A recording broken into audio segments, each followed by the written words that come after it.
great to see everybody still here Friday morning. I wasn't so sure after watching people party last night. And oh God, it's the lawyer now. Well, I'm here to talk to you this morning about some of the same things that Michael Keenan and Irving talked to you about yesterday, which includes innovation, but today I'm going to talk to you about innovation and patents. And before I get started, I want to ask a couple of questions to the audience.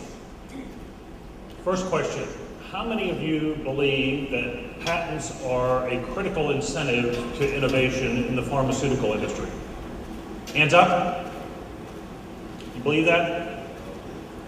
I know for me, I do believe that, and I'll explain a little bit later why. How about the software industry? Do you think that patents are fundamentally critical to innovation in the software industry? Hands up.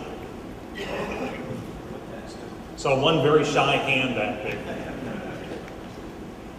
Well, we're going to talk about patents and innovation, how the two of them relate to each other in the software industry, and what that means for us today.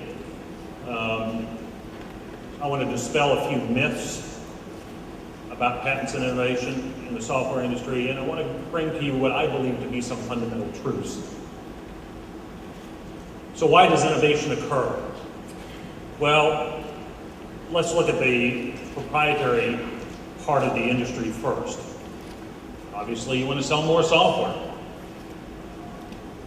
And in order to sell the same thing to somebody again, you've sold it to them once and now you want to sell them the same thing maybe 2 or 3 years later, you need to be able to show them a cause to do that.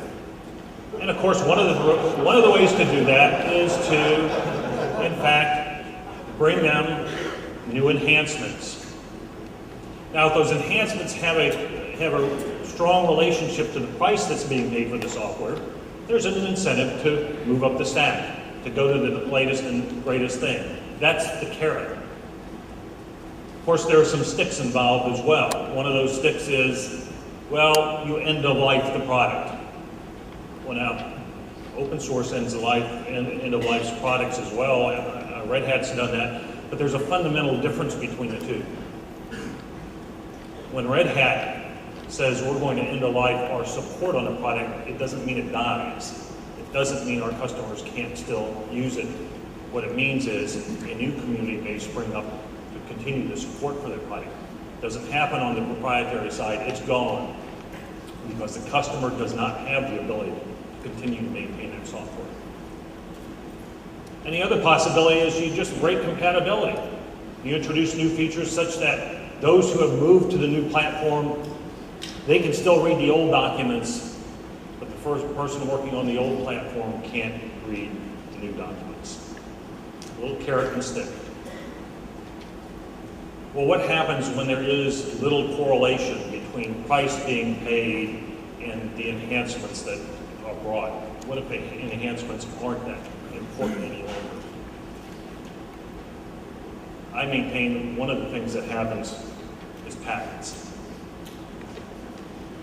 Well, what about the open source community? Innovation there? Well, yeah, I think there is innovation in the open source community, and I think it's manifested itself quite significantly over time. And these are just a few of the examples of where we've seen open source and collaborative efforts lead to innovation. But that last one up there, Linux, it's just sort of another version of Unix. It's not really all that innovative. Well, innovation isn't just about technology. Innovation can be about performance. It can be about cost. It can be about choice. So if I give you the same functionality, but I give it to you with greater performance, lower cost, or with a greater ability to interoperate, haven't I innovated at that point? Isn't there innovation built into that? What about collaboration? As Michael talked about yesterday, collaboration is extremely important to innovation.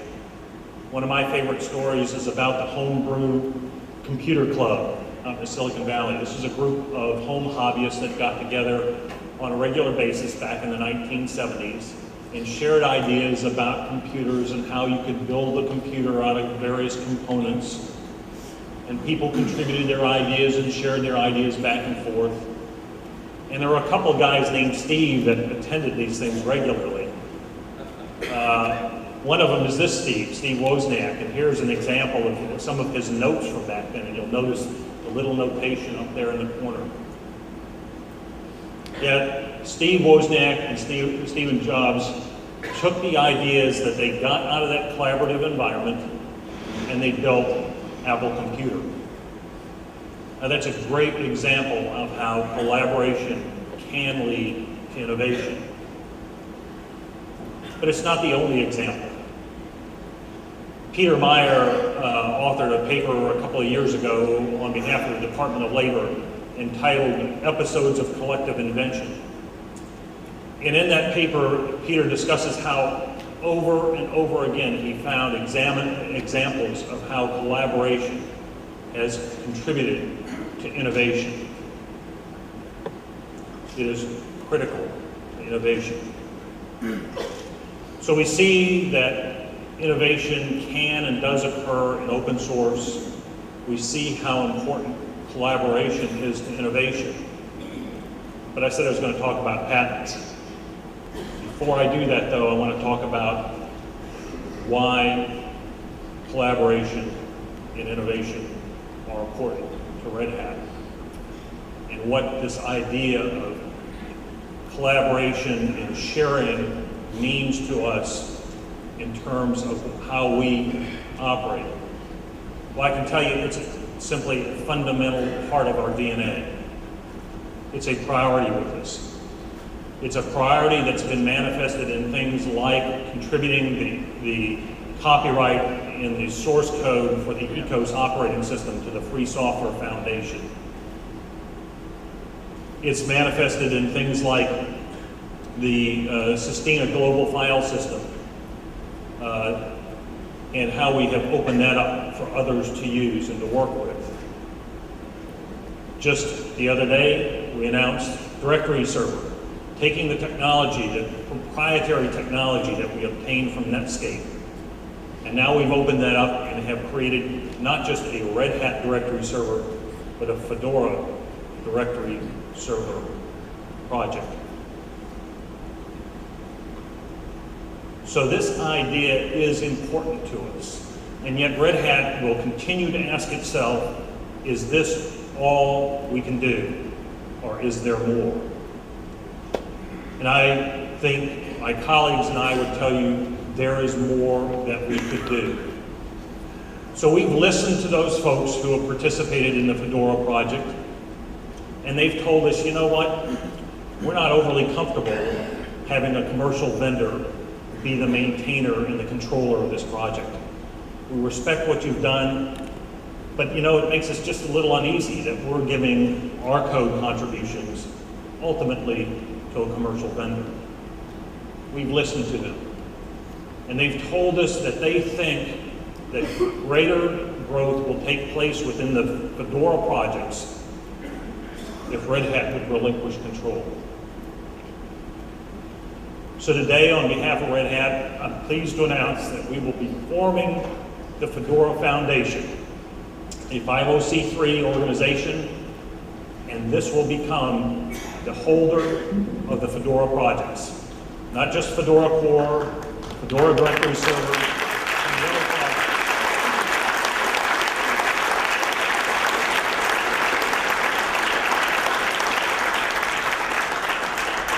We will have an independent board of directors. Red Hat will continue to contribute code to it, and will provide financial and in-kind services to the organization. But we trust the community.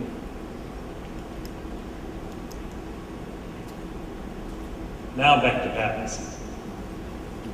So are patents critical to innovation? Well, I happen to think they're not in the software industry. That's my personal belief, but it's not a belief that I'm alone in. You know, you take an organization like Deutsche Bank, fairly conservative state organization. And in the context of looking at the software directive, the Computer Implemented Inventions Directive that is now before the European Parliament, Deutsche Bank has expressed concern.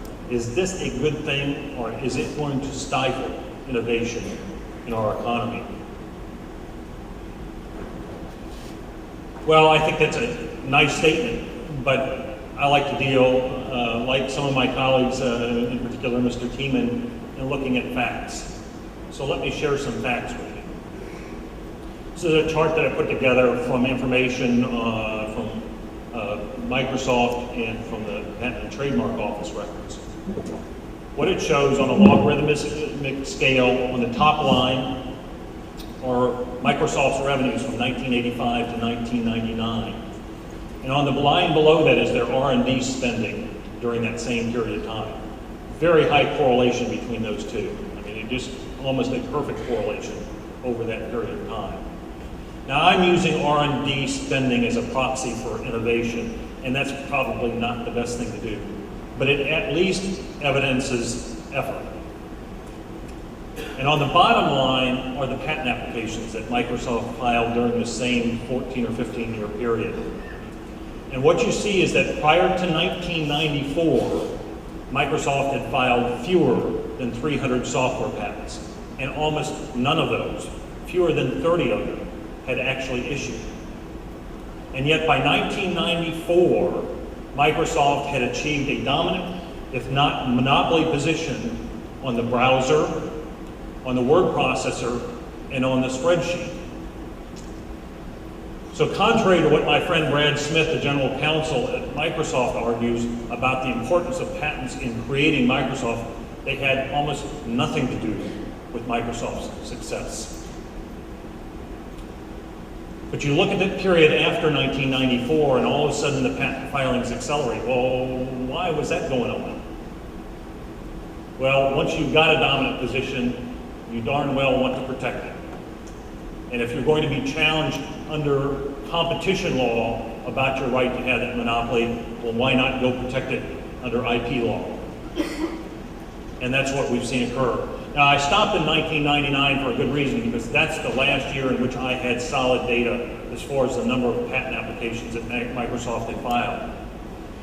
But if I had extended this information out as far as revenue and R&D spending, what you would find is a continued growth in both on out through 2004. But in 2003 and 2004, that line representing the patents would all of a sudden skew upward and accelerate beyond the rate of R&D spending. Same block of cheese, same amount of innovation, just thinner slices.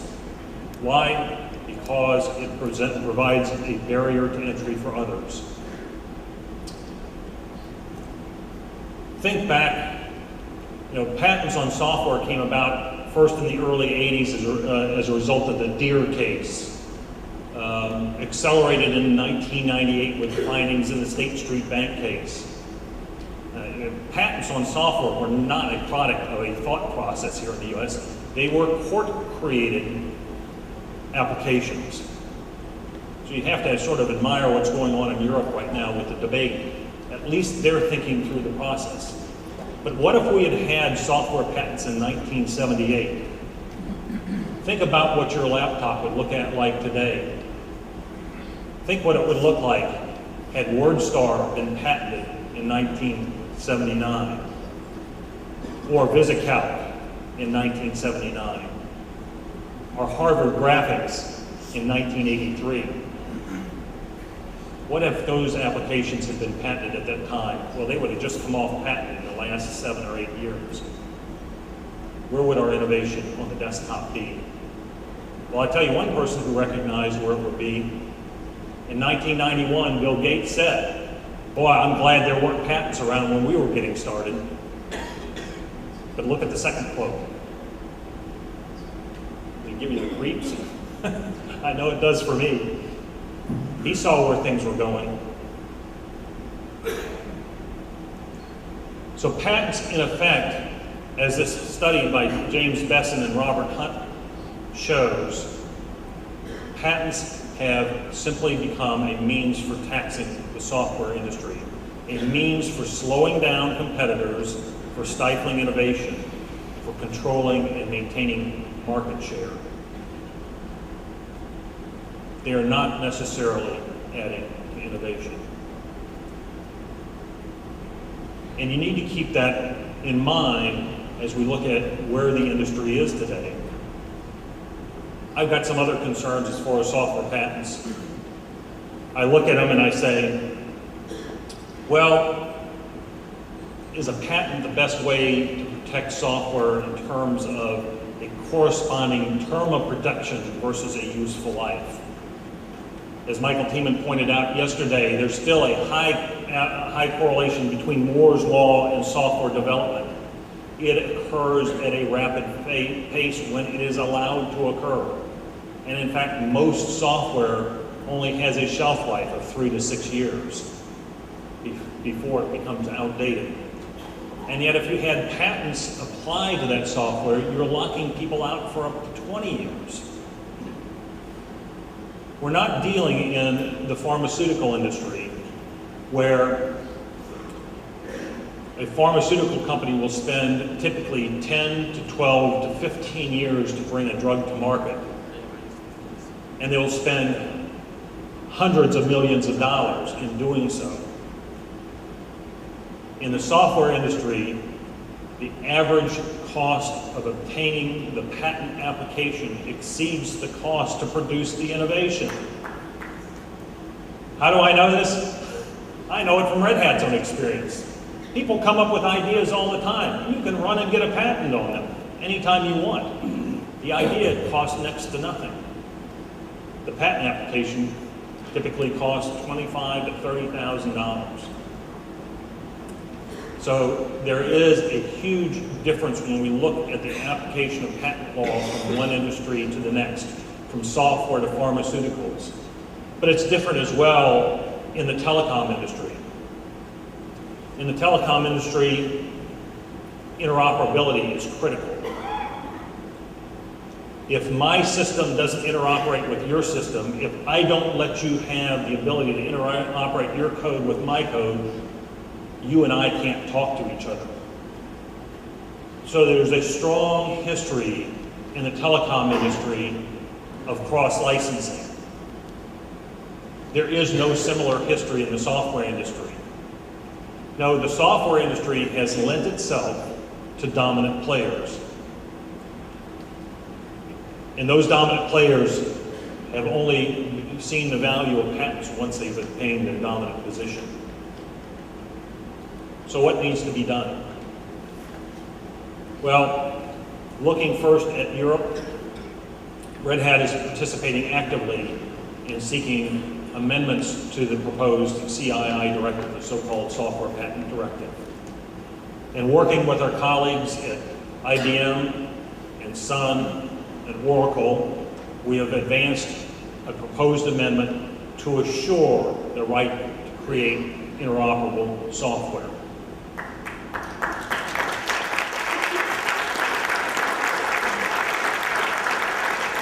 And I want you to take note of the fact that one of those companies I mentioned, not a natural ally of Red Hat, but the folks at Sun have done a great job of working with us on this, and I sincerely appreciate their efforts.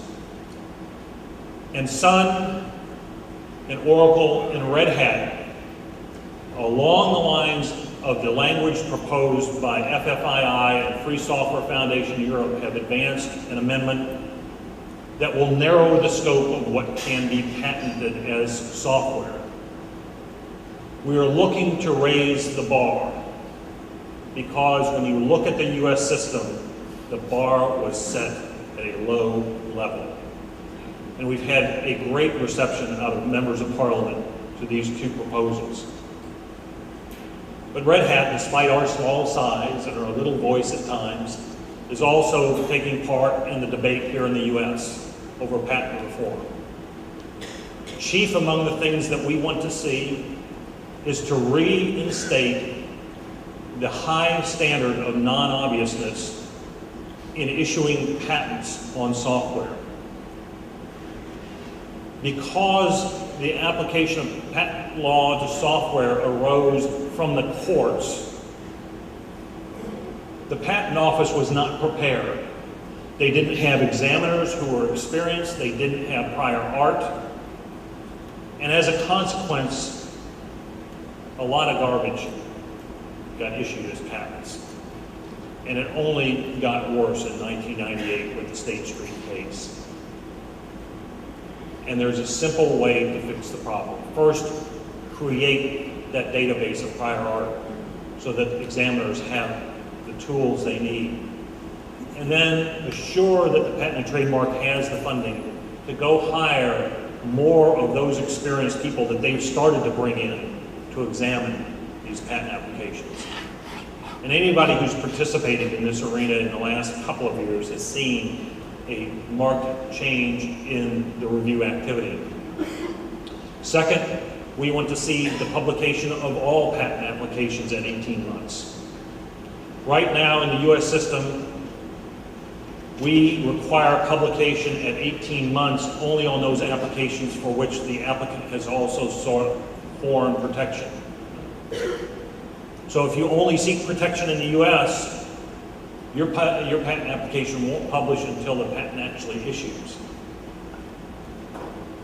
You know, when the Patent Act was created out of the Constitution, a bargain was struck between the public and those who would obtain patents. That bargain was, you get a limited monopoly, but you have to disclose. And you have to disclose enough information so that one skilled in the art can replicate what you've done. You have an obligation to share that. You cannot restrict their right to reverse engineer or create interoperable products. But somehow that's gotten skewed for us. Finally, I see a day that is coming sooner rather than later, where companies like Red Hat and IBM and Novell and others will work to create a patent commons around open source, to create an area that is safe to play in, where people can work in this field and feel confident that they don't have to worry about attacks on what they're doing. So in closing, I want to talk about our friends at Microsoft. Of late, Steve and Bill and Brad Smith have been in the press a great deal about how they want to work more closely with open source. They respect our collaborative development model. Well, I'd like to believe them. I'd like to take them at their word, but you know, history is a pretty strong teacher. And consequently, I say to Microsoft, give me some actions to go with your words. You want to be our friend, then give me some positive proof that you want to be our friend. And I'll make it simple for you. I'm not asking for the world here. I'm not asking you to give up your patent portfolio to all the rest of us. But there are some things that you can do that can manifest your willingness to work with those in the open source community. First, promise not to sue individual developers for patent infringement. There is no reason Microsoft can't do this. There is no economic reason for them to want to threaten these people. So make that promise to us and make it in writing that you will promise not to pursue patent infringement claims against these individuals. Second, we have seen in the last year Microsoft approach a lot of end user customers and talk to them about Linux in their patent portfolio. You know, that's an interesting way to go about doing business. Go scare the hell out of your customers. I would have thought folks would have learned at least one lesson out of the Stowe litigation. And that's that threatening your own customers is not good business. These aren't Red Hat customers. These aren't just Microsoft customers. They're not just Novell customers. They're not just IBM customers. they're not just Intel customers or HP customers, they're customers of all of us. And it's time to treat them with respect and fairness. So I say to Microsoft, leave the end user out of this discussion. If you've got a beef with Linux, you bring it to my desk. You come to Red Hat. You come to Novell. You come to our business partners, but respect our mutual customers and leave them out of this debate.